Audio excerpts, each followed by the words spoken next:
Well, Kev here from Kev'z Dog Talk. Thank you for coming back. I hope you enjoyed the very first 2 episodes. This is number 3. We're going to be covering something super important. Don't forget to subscribe if you dig what I'm doing. And on today's episode, I'll be telling you everything. I mean, literally everything I know about dog muscles. So, see you in a second.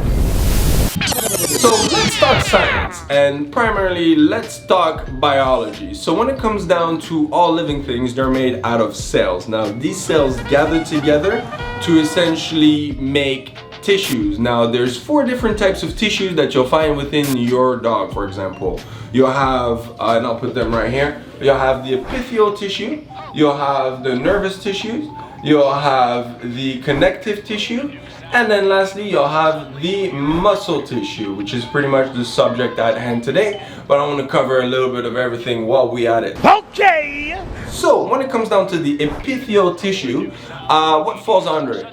Your nail, your hair, your skin, the vast majority of the organs, the lining of the uterus and vaginal canal, as well as the abdomen and the thorax. Those are all what falls under the epithelial tissue. Now, when it comes down to the nervous tissues, for example, it's fairly simple. It's going to be the nervous system, and it's going to be the gray matter, which is your brain. Now, we also have connective tissues, which are the fat, the fascia, which kind of pretty much hold everything together. You'll have ligaments and tendons. And then last but not least, you'll have the muscle tissues, which on their own are broken into 3 different categories, which I will tackle in a sec. But that being said, what falls under your muscle? Your colon falls under your muscle, your abs, your biceps, your quads, and so on and so forth. But we'll talk about all of those in one quick sec. So stay tuned, and I'll be right back. Look at my baby! Like, get this crazy man off the streets!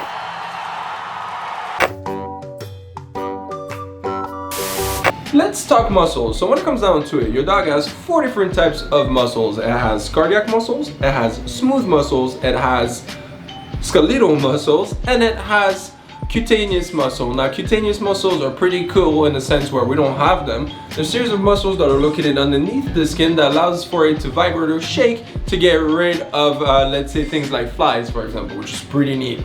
Now, when it comes down to each of those muscle groups, it's important to understand what they are. So let's get to it.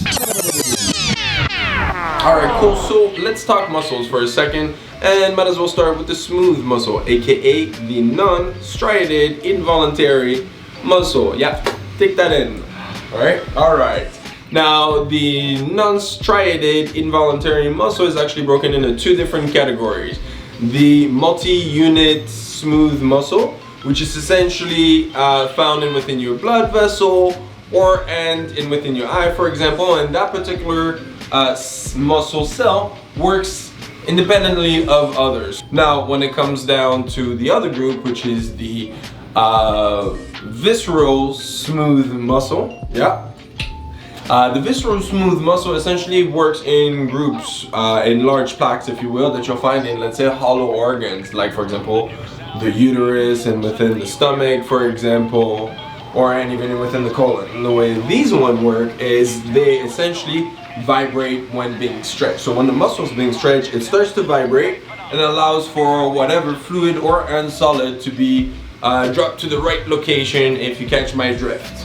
Now, when it comes down to muscle, why not tackle the skeletal muscle next? On such note, don't forget to subscribe if you dig what I'm doing. I thank you again for watching, and I'll see you in 2 weeks. Bye.